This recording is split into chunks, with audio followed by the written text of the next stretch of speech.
Bonjour, chers étudiants.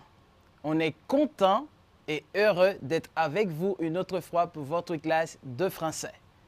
Hola, queridos estudiantes. Estamos contentos y felices de ver a ustedes de nuevo para una nueva clase. Maintenant, aujourd'hui, qu'est-ce qu'on va voir? Alors, aujourd'hui, on va parler de la ville. Hoy, ¿de qué vamos a hacer la clase, profe? Sí, la clase va a ser de la ciudad. Vamos a ver todo lo que hay en una ciudad. También nosotros vamos a ver cómo podemos indicar una dirección. También vamos a ver cómo se puede orientar en una ciudad. On va voir aussi comment on peut s'orienter dans la ville et aussi comment on peut donner une adresse avec une personne. Espero su participación y también espero a su disposition. J'attends à votre participation et aussi à votre disposition à cette classe. Merci.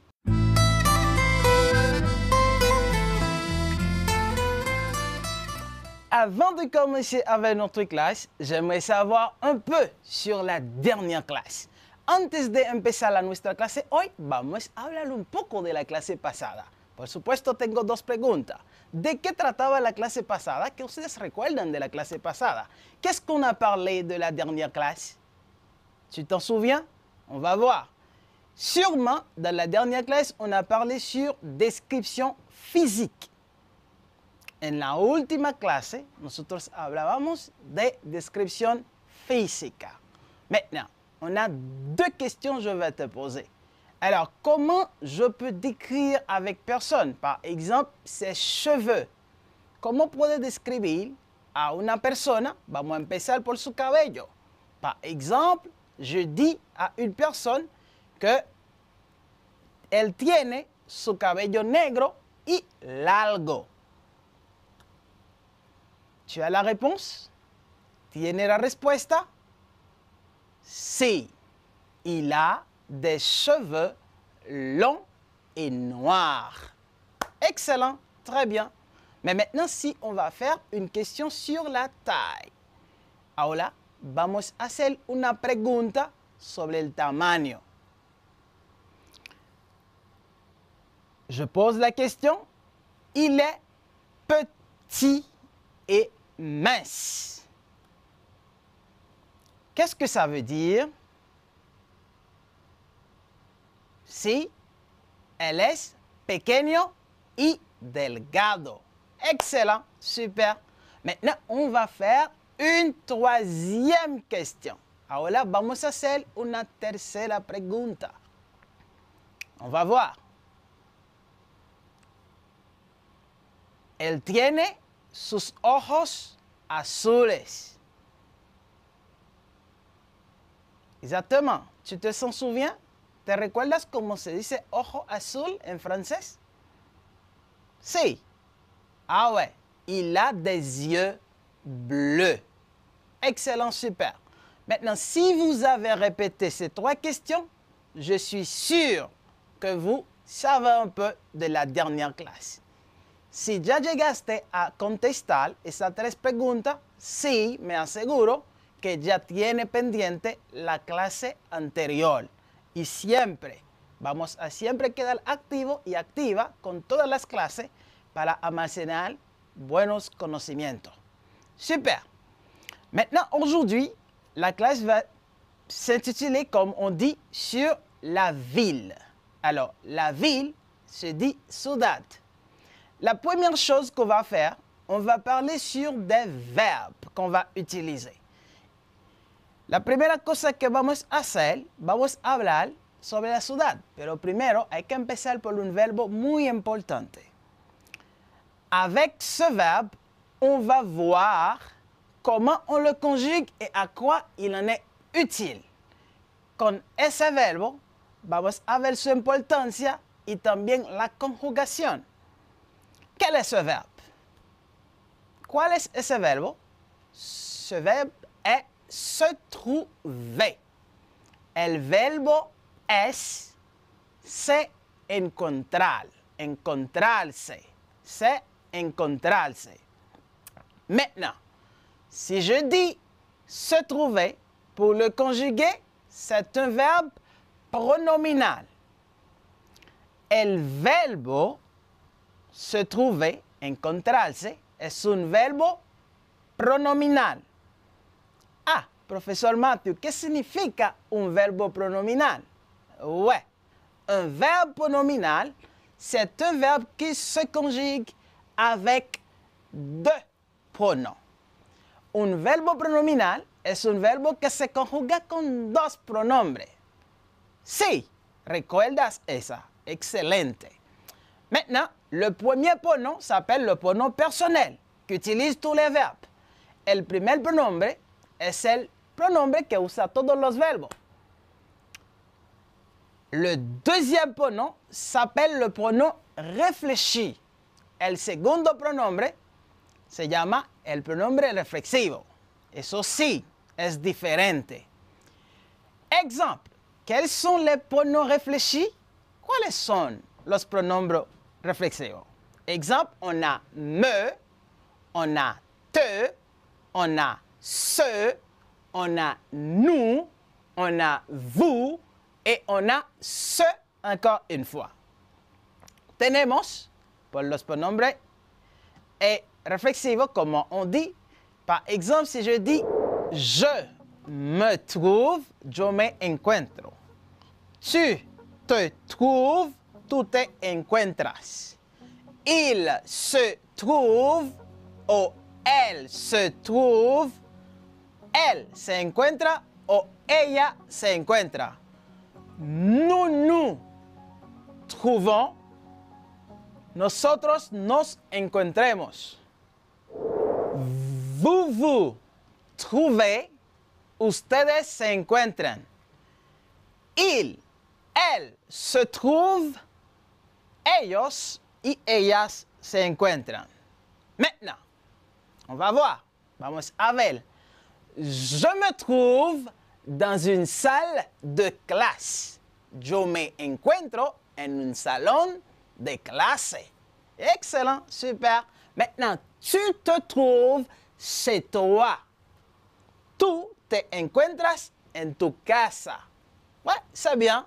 Exemple aussi, je peux dire, je me trouve en République dominicaine. Yo me encuentro en República Dominicana. Excellent, super. Alors, c'est ça l'usage du verbe. Eso es el uso del verbo se trouver, encontrarse. Maintenant, on va passer par la deuxième partie de la classe. J'espère que tu as une bonne compréhension de la conjugaison du verbe se trouver. Comme on dit, je me, tu te, il, elle, se, nous, nous. Alors, c'est deux fois nous, nous, vous, vous et il, se. No podemos olvidar. Super. Maintenant, on a ce qu'on appelle la question. On va faire la question qui est le centre de notre clase. Vamos a hacer la pregunta que centraliza la clase de nosotros el día de hoy, que es ¿où est-ce que se trouve? Podemos repetir de nuevo. ¿Où est-ce que se trouve? ¿Où est-ce que se trouve? ¿Dónde se encuentra? Ahora, si je vais dire à toi, si yo voy a hablar de ti, yo voy a decir, ¿où est-ce que tu te trouves? Recuerda, es un verbo pronominal. Hay que poner el te. ¿Où est-ce que tu te trouves? ¿Dónde tú te encuentras? Ahora, vamos a hablar de él. ¿Où est-ce que il se trouve? ¿Dónde él se encuentra? Vamos a preguntar a ella. ¿Où est-ce que elle se trouve? ¿Dónde se encuentra ella? Maintenant, je fais la question. ¿Dónde se encuentra? ¿Dónde se encuentran mis amigos? Ah, profe Matthew, ¿cómo se dice amigos? Ah, ouais, amis. mes amis, mis amigos. Et comment je fais la question? ¿Dónde se encuentran? ¿Cómo hicimos ahorita? Où est-ce que se trouve? Très bien. Alors, je fais la question. Yo hago la pregunta. Où est-ce que se trouvent mes amis? ¿Dónde se encuentran mis amigos? ¿Cómo je réponds? Mis amigos se encuentran en la escuela. Mes amis se trouvent à l'école. Excellent. Vamos a preguntar, ¿dónde se encuentra mi mamá? Où est-ce que se trouve ma mère? Oh, mi madre se encuentra en la casa. Ma mère se trouve à la maison. Maintenant, on va passer par la deuxième partie,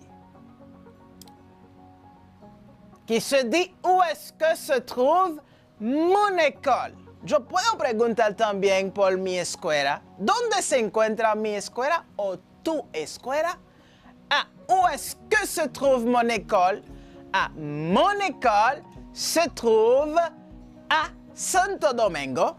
Mon école se trouve à Santiago. Je fais la troisième question. Où est-ce que se trouve le professeur Mathieu? ¿Sabe qué significa esa pregunta? Où est-ce que se trouve? ¿Dónde se encuentra? Professeur Mathieu. Professeur Mathieu. Ah, professeur Mathieu se encuentra, recuerda, se trouve dans la classe. Ouais, c'est ça. Merci. Maintenant, on continue avec la classe. On a une deuxième expression. Tenemos una segunda expresión muy importante que se dit il faut. Recuerden, la A y la U en français se prononcent comme O. La A y la U en francés se pronuncia como una O. Entonces, por lo tanto, pronunciamos il faut. Maintenant, il faut. Qu'est-ce que ça veut dire il faut? Hay que. Hay que. Il faut. Maintenant, on peut voir, cada vez que yo uso il faut, yo tengo que usar un verbo que voy a pedir a la persona que se haga la acción. Por ejemplo, yo tengo que mirar o hay que mirar. Il faut regarder. Ah, hay que voltear. Il faut tourner. Maintenant, on peut voir dans le tableau, on dit il faut continuer. Hay que continuar. Il faut aller. Hay que ir. Maintenant, on va voir dans le sens de notre clase. Vamos a ver en el sentido de nuestra clase. Il faut continuer tout droit. Hay que ir derecho. Il faut continuer à gauche. Alors, quand je dis gauche, je dis izquierdo. Hay que continuar de la mano izquierda. Il faut aller. Hay que ir. Hay que tomar. Comment se dit tomar? Prendre en français. Maintenant, il faut prendre. Hay que tomar. Il faut traverser. Hay que cruzar. Il faut passer. Hay que pasar. On continue. Maintenant, on a des petits exercices. Des petits exercices on va faire. Tenemos algunos ejercicios. Hay que ir. Comment je dis ça en français? Ah ouais, je sais, professeur Mathieu. Je sais. Il se dice aller y il faut es hay que. Entonces, hay que ir, il faut aller. Très bien. Maintenant, comment je dis hay que continuar? Il faut continuer. Excellent. Et comment je dis hay que tourner? Tu sais c'est quoi tourner? Doblar. Ah, alors, il faut tourner. Hay que doblar. Il faut tourner. Excellent. Maintenant, on dit hay que subir. Subir. Monter. Et comment je dis? Il faut monter, professeur Mathieu. Il faut monter. Très bien. Hay que bajar. Comment je dis bajar en français? Descendre. Il faut descendre. Très bien. Hay que caminar. Il faut marcher. Et très bien, excellent. Hay que mirar. Il faut regarder. Très bien, génial, excellent. Maintenant, on passe à la partie suivante. La partie suivante, c'est la partie centrale de notre clase. Ça se dit les endroits. En esa parte lo vamos a ver la parte que son más interesantes, que son los lugares. Dans les endroits, on utilise les endroits que la partie de la ville. Son los composantes de una ciudad. Exemple, on a le premier qui est le parc. Parc, parque. Hôtel, hôtel. Jardin, jardín. Stade, stadium. Lycée, liceo. Église, iglesia. Édifice, edificio. Port, puerto. Un quartier, un bloc, un arrondissement, une petite ville. Le centre-ville est centro de la ciudad. La banlieue, alors c'est un petit espace de la ville. Une boutique, una tienda. Un magasin, c'est una tienda, pero un poco más grande. Un centre commercial, un centro comercial. Une école, una escuela. Une université, una universidad. Une banque, un banco. Un un parque. Un gymnase, un gimnasio. Une piscine, una piscina. L'hôtel de ville, ayuntamiento. La mairie, aussi, c'est l'idem, c'est synonyme. Ayuntamiento de nuevo. L'office du tourisme, oficina del turismo. La poste, correo. Le cinéma, cinéma. Le théâtre, teatro. Un hôpital, hospital. Une pharmacie, pharmacia. Un arrêt de bus, une station de bus. Le métro, métro normal. Ou aussi on dit tramway. C'est le même. La gare, station de métro. Maintenant, on a dans la partie qui se dit les magasins, son las tiendas. Le supermarché, el supermercado. La boulangerie, la panadería. Le marchand, el comerciante. La papeterie, papelería. La boucherie, carnicería. La boutique, tienda. Le salon de coiffure, el salón donde uno se puede peinarse de belleza, como dice. La pharmacie, farmacia. Le restaurant, el restaurante. Le quincaillerie, ferretería. La librairie, es librería. La parfumerie, perfumería. Le magasin de chaussures, tienda de zapatos. Le marchand de journaux, vendedor de periódicos. Maintenant, on va voir certaines autres expressions qu'on va utiliser. Par exemple, on a il y a. Il y a, ça veut dire hay. Il n'y a pas, no hay. Il y a un magasin. Hay una tienda. Il n'y a pas de magasin, no hay tienda. Excellent. Super. Ahora, vamos a despedir. Mais avant d'aller, il y a une chose que ne veux pas oublier. Antes de ir a una cosa que no se pueden olvidar. Siempre il faut laver la main. Oui, toujours. Laver la main. Il faut porter le cache-nez. Et aussi, il faut regarder la distance sociale. C'est très, très important. Ça, c'est l'assurance pouvoir dans une autre fois pour une autre classe. Eso es la esperanza o la seguridad que tenemos para ver pronto para una nueva clase en una próxima vez. Au revoir.